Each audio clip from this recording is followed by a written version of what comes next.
Hey folks, it's Andy Hodges for Sebastian Inlet Fishing. In this video, I'm going to talk about the 10 biggest mistakes beginners make while fishing Florida's inlets, along with tips to avoid them, based on insights from experienced anglers and available resources. Some of the popular spots include the Sebastian Inlet, the Fort Pierce Inlet, and the Jupiter Inlet on Florida's East Coast. These fishing spots offer a variety of fish from the Atlantic Ocean and the Indian River Lagoon. Being a successful angler depends on the season and conditions, so be sure to check out my fishing reports. I've also added links in the video description below to some of the products I mentioned, including tackle and gear, as well as recommended bait shops. So let's get right down to it. Mistake number 1, ignoring tidal movements and currents. Beginners tend to overlook the ripping tidal currents at inlets, and they're some of the fastest along Florida's East Coast, especially Sebastian Inlet. That makes it difficult to keep bait in place or avoid snags. The solution? Study tide charts and fish during slack tides, which is about 2 to 2.5 hours after a tide changes. These are when the waters are calmer, especially for jetty and pier fishing. Use heavy sinkers, like 2 to 3 ounce or more, to hold bottom in fast-moving water, especially for species like flounder or black drum. Timing your casts with incoming and outgoing tides can target active feeding periods for snook and redfish. Mistake number 2, using incorrect tackle or gear. The mistake here is that many beginners use gear that's too light or too heavy for the inlet's conditions, leading to break-offs from large fish like snook or tarpon, or difficulty casting in strong currents. The solution? When you're targeting larger predators like snook, redfish, or tarpon, go with a medium to heavy spinning rod, something in the 7 to 9 foot range. Pair it up with 30 to 50 pound braided line and a beefly 50 to 80 pound fluorocarbon leader to handle heavy currents and snaggy spots. For smaller stuff such as sheep's head and bluefish, just scale down a bit to a 15 to 20 pound braid. And don't skip on the reel. Make sure it's got plenty of line to deal with some of those long runs by powerful fish. I've included a link in the video description below on some recommended spinning rods and leaders. Now, mistake number 3. Not understanding local regulations. This is a big one. Beginners often fish without a valid Florida saltwater fishing license or violate seasonal restrictions, such as fishing for snook out of season. An example? Snook season is closed June through August and December through January on the East Coast. The solution? It's easy. Just obtain a Florida saltwater fishing license, even for land-based fishing, unless exempt, which means if you're under 16 or over the age 65. Check the Florida Fish and Wildlife Conservation Commission regulations for species like snook. The slot size on these are 28 to 32 inches, 1 per person. And redfish, which is catch and release mostly year-round. You can also download the FWC app to show all the regulations. And if you're getting value from this video, let me know by clicking on the like button below.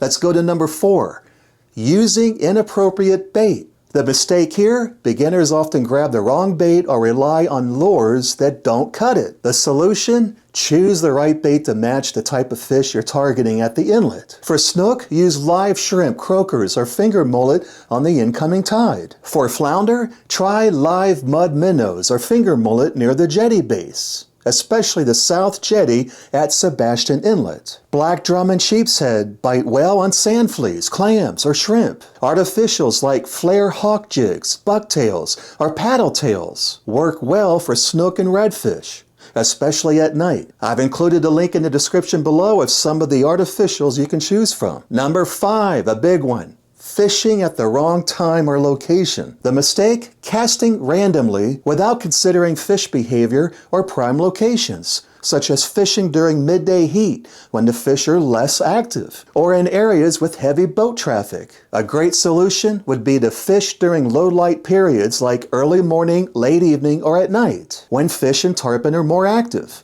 especially on the incoming tides. Focus on the tip of the jetties. And if you're at the Sebastian Inlet, the South Jetty surf pocket for flounder, or the beach side for pompano and whiting. Avoid crowded areas during peak tourist season or weekends. Number 6, poor casting technique. Beginners often cast into rocks, pylons, or cables, leading to frequent snags or lost tackle. especially on the jetty or pier. The solution? Practice casting accuracy to avoid rocks and snags. If fishing from a jetty, cast from the end to avoid snags using a fish finder rig with a 3-ounce pyramid sinker for bottom fishing.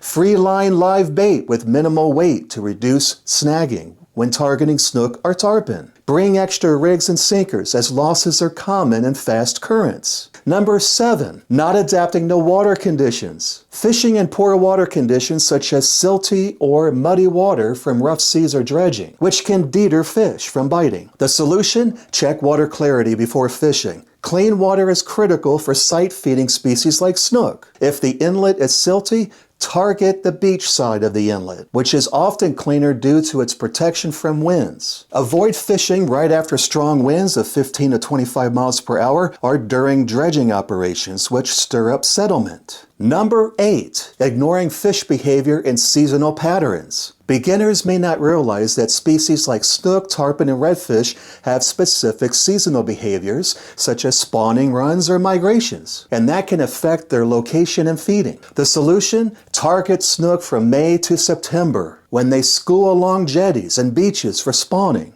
Fish for tarpon during the spring, which is March through May, or fall, September through November, especially during the fall mullet run, which is early September. Redfish and black drum are year-round, but their peak is in spring and fall. Study seasonal patterns from resources like the FWC or My Local Fishing Reports. Alright, so the next one is a big one. It's number 9, lack of fishing etiquette. Beginners may unintentionally disrupt other anglers by casting over lines, crowding popular spots, or leaving trash and dead fish on the jetty or pier. Respect other anglers and their space, especially on crowded jetties. Don't cast over their lines and yield to boaters navigating the inlet. The purpose of the inlet is for boating navigation. Dispose of trash properly. There are trash bins everywhere on the inlet. And return unused bait to the water. And don't leave dead fish on the decks. And if you hook a bird, reel it in and ask a ranger for help or someone experienced rather than cutting the line. Number 10. Not seeking local knowledge. Beginners often fish without consulting experienced anglers or local resources, missing out on critical tips about bait, spots, or techniques specific to the inlet. The solution? Talk to local anglers, especially veterans like Snookman, who's also known as Wayne Landry, who share insights about the Sebastian Inlet. You can also watch my local fishing reports on this channel to stay updated with what's going on. And most of the bait and tackle shops have expert advice. For instance, north of the Sebastian Inlet is where Whitey's Bait and Tackle is, along with Longport Bait and Tackle.